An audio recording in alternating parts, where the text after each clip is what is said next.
नमस्कार दोस्तों, मैं चिन्मय आपका स्वागत करता हूं। हमारे आज के एपिसोड में YouTube पे काफ़ी सारी इन्फॉर्मेशन मैंने प्रैक्टिकल दी है, लेकिन थियोरी भी बहुत इंपॉर्टेंट रहती है। लेकिन आज का जो इन्फॉर्मेशन है जो मैं आपके साथ शेयर कर रहा हूं दोस्तों, वो कुछ थोड़ा सा अलग है। यानी कि जब आपका गाड़ी क्रॉसओवर होता है ऑलमोस्ट 10,000 के बाद, यानी कि कुछ स्पेयर पार्ट्स उसके वेयर एंड टेयर होना चालू हो जाते हैं या हो गए रहते हैं, तो उसका रिप्लेसमेंट बहुत ज़रूरी रहता है।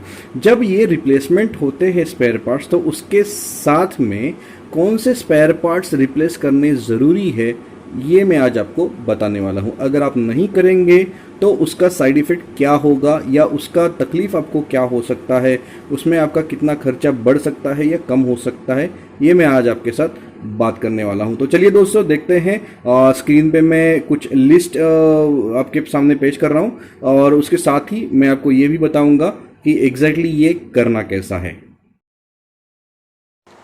तो दोस्तों, आप देख सकते हैं इसमें कुछ मैंने स्पेयर पार्ट्स के नाम लिखे हुए हैं।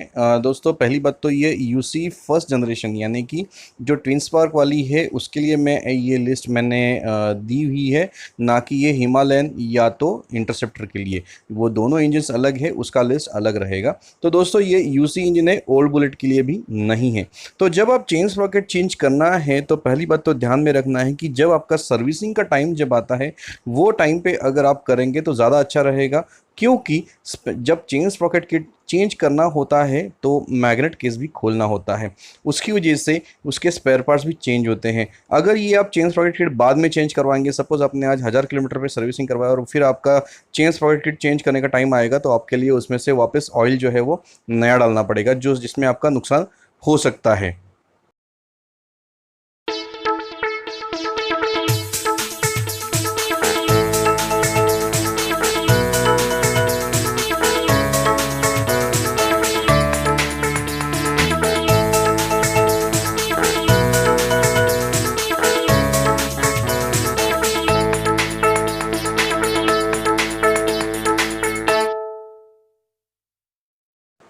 तो शेड्यूल आपको ऐसे करना है और ऑफ कोर्स आपको चेन स्प्रॉकेट की जो कंडीशन है वो भी देखनी है। तो शेड्यूल ऐसे करना है जिसमें आपको खर्चा ना हो जाए। अब पहली बात, जब आपको चेन स्प्रॉकेट किट चेंज करना है तो ध्यान में रखना है पूरा का पूरा किट चेंज करना है, कभी भी सिर्फ चेन या सिर्फ पीछे का स्प्रॉकेट चेंज नहीं करना है। चेन स्प्रॉकेट किट में तीन चीज़ें आती है: चेन, आगे का स्प्रॉकेट और पीछे का स्प्रॉकेट। तो दोस्तों, याद रखना, हमेशा पूरा का पूरा किट चेंज करना है। ज़्यादातर देखा गया है पैसे बचाने के चक्कर में हम सिर्फ पीछे का स्प्रॉकेट पहले चेंज करते हैं, फिर चेन जो है वो चेंज करते हैं। ऐसे नहीं करना है, क्योंकि तीनों चीज़ें जो है वो डिपेंडेंट ऑन ईच अदर, यानी कि तीनों एक दूसरे के ऊपर डिपेंड करती है। तो तीनों का जो पिच रहता है वो चेंज होते रहता है। अगर आप सिर्फ एक ही जो स्पेयर है वो चेंज करेंगे तो वो पिच जो है वो, या तो चेन अगर आप चेंज करते हैं तो स्प्रॉकेट के साथ मैच नहीं होगा, अगर आप स्प्रॉकेट चेंज करते हैं तो चेन के साथ नहीं होगा, जिससे आपको आगे जाके तकलीफ आनी है और वो समय जो रहता है वो बहुत ही कम रहता है। अब जब आप चेन स्प्रॉकेट की चेंज करना है तो उसके लिए आपके पास मैग्नेट केस पैकिंग रहना ज़रूरी है। ऑयल पंप ओरिंग नया डालना है। किकशाफ्ट ऑयल सील, जो मैग्नेट केस के अंदर जो दो सील्स आते हैं, उसको अगर ज़रूरत पड़े तो चेंज करना है, क्योंकि उसका जो ज़रूरत है थोड़ा सा कम रहता है, इसके लिए मैंने लिखा है इफ़ नीडेड।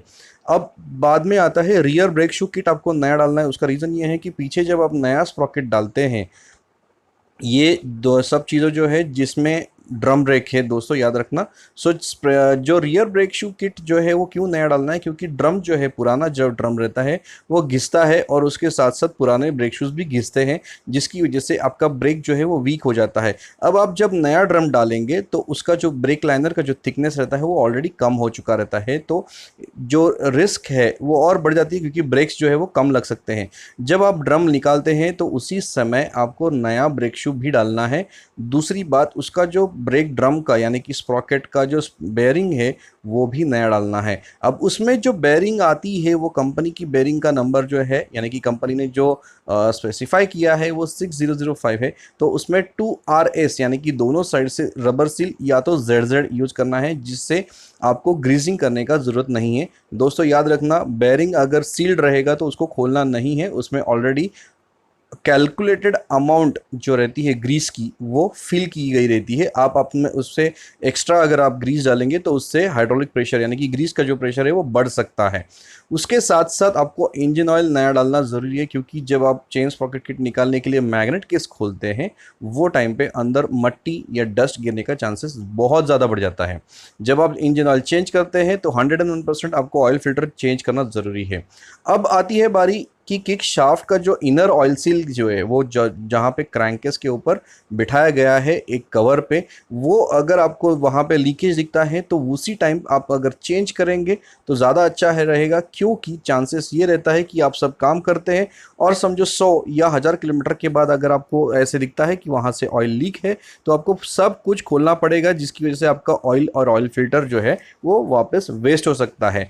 स्प्रॉकेट शाफ्ट का जो ऑयल सील है यानी कि जो छोटा स्प्रॉकेट है इंजन का, उसके पीछे एक ऑयल सील आती है जो क्रैंकेस में फिट की गई है, तो उसको इंस्पेक्शन करके ही आपने चेन स्प्रॉकेट बिठाना है। अगर आपको लगता है कि स्प्रॉकेट का लाइफ आपने कंप्लीट कर लिया है या लीकेज वहाँ पे कोई भी ट्रेस दिखता है लीकेज का, तो आप उसको तुरंत चेंज कर दीजिए, क्योंकि यह चीज़ जो है वो स्प्रॉकेट के पीछे है। तो इसके लिए भी आपको हमेशा मैग्नेट केस निकालना ही पड़ेगा, इसके लिए मैंने लिखा है वहाँ पे इफ़ नीडेड। एग्जॉस्ट गैस्केट, एक चांस ऐसा रहता है कि कभी कभी कुछ गाड़ियों में आपका जो एग्जॉस्ट है यानी कि हेडर जो है वो निकालने का चांसेस है रहता है, या तो लूज करने का चांसेस है। अगर आप लूज करेंगे या निकालेंगे तो दोनों चीज़ में आपको एग्जॉस्ट गैस्केट जो है वो नया डालना ज़रूरी है। अब देखिए दोस्तों, इसमें अगर आप लिस्ट चेक करेंगे तो मैंने कई सारे स्पेयर पार्ट्स लिखे हुए हैं, लेकिन कई बार ऐसे देखा गया है कि सिर्फ पीछे का सॉकेट डाल के आपका काम कंप्लीट कर लेते हैं, वो उसका जो टाइम लिमिट है वो कम है, आपको फिर से वो काम करने की ज़रूरत आ सकती है। जैसे कि आप सिर्फ अगर पीछे का स्प्रॉकेट डालेंगे या तो सिर्फ चेन डालेंगे या पूरा चेन स्प्रॉकेट डालेंगे और बाकी सब इसमें से स्पेयर कोई भी आप अगर चेंज नहीं करेंगे तो आपके इंजन को हार्म होने का चांसेस ज़्यादा है, क्योंकि आप पुराना इंजन ऑयल फ़िल्टर करके आप नहीं डालना चाहिए और नहीं डाल सकते, क्योंकि उसमें मिट्टी मिक्स रहती है। तो दोस्तों, चंद पैसे हम बचाने जाते हैं लेकिन इसका जो साइड इफ़ेक्ट है वो और भी बढ़ जाता है। तो जब आप DIY करते हैं, आप अगर टेक्नीशियन हो या आप टेक्नीशियन से करके ले रहे हो, तो ध्यान में रखना दोस्तों, आपके लिए ये देखते समय या आप कैलकुलेट करेंगे तो उसका खर्चा इनिशियल फेज़ में आपको ज़्यादा दिखता है, लेकिन आपको ऑलमोस्ट 15,000 किलोमीटर्स तक टेंशन नहीं रहता है। अब इसमें एक सबसे इंपॉर्टेंट बात ये भी होती है कि जब आप चेन स्प्रॉकेट किट चेंज करने के लिए मैग्नेट केस खोलते हैं तो वो टाइम पे अगर आप इंजन ऑयल या ऑयल फिल्टर या ऑयल पंप का ओरिंग अगर आप नहीं चेंज करेंगे तो वो टाइम पे आपका टैपेट का साउंड आना वापस चालू हो जाएगा। तो ध्यान रखना, जब आप एक काम करते हैं, एक काम जब आप क्लियर करने जाते हैं, दूसरा काम आप खराब कर सकते हैं, यानी कि कोई आप जो चीज़ अच्छी थी उसको भी आप खराब कर सकते हैं। सो ध्यान रखना कि ये जो चीज़ें हैं ये डिपेंडेंट है, जैसे कि मैंने पहले कहा कि ओरिंग अगर आप नहीं चेंज करते, आप मैंने कई सारे वीडियोज़ में ये पहले बोला हुआ है कि जब आप ऑयल पंप आपका जो या आपका हाइड्रोलिक टैपेट जब आवाज़ करता है तो ज़्यादातर करके ऑयल रिंग का जो यानी कि ऑयल पंप ओ रिंग का इशू रहता है। तो ये मामले में भी यही हो सकता है, आप चेन स्प्रॉकेट निकालने के लिए मैग्नेट केस निकालेंगे और मैग्नेट केस निकालने के बाद ऑयल पंप रिंग अगर नहीं चेंज करेंगे तो टैपेट आवाज़ कर लेगा। अगर आपका ऑयल अच्छा नहीं रहेगा तो हो सकता है कि डस्ट जो है वो फॉलो होके या तो फॉरवर्ड होके क्रैंक में जा सकता है, क्योंकि क्रैंक को सेंटर में होल्ड रहता है जिसको सप्लाई है ऑयल का। ऑयल फिल्टर में चोकअप हो सकता है जिसकी वजह से ऑयल जो है वो आगे बढ़ने के लिए जो चांसेस है वो डिम हो जाते हैं। इसके लिए ध्यान में रखना, जब भी आप ये किट निकालते हैं या रिप्लेस करना है तो आपके ये स्पेयर्स जो है इनिशियल फेज़ में ही आपके पास रहने ज़रूरी है और ये चेंज करना ज़रूरी है दोस्तों। अगर आप चेंज नहीं करेंगे तो आपको तकलीफ़ आगे जाके बढ़ सकती है। आई होप दोस्तों आपको ये लिस्ट समझी रहेगी और आपको ये वीडियो पसंद आया रहेगा। धन्यवाद।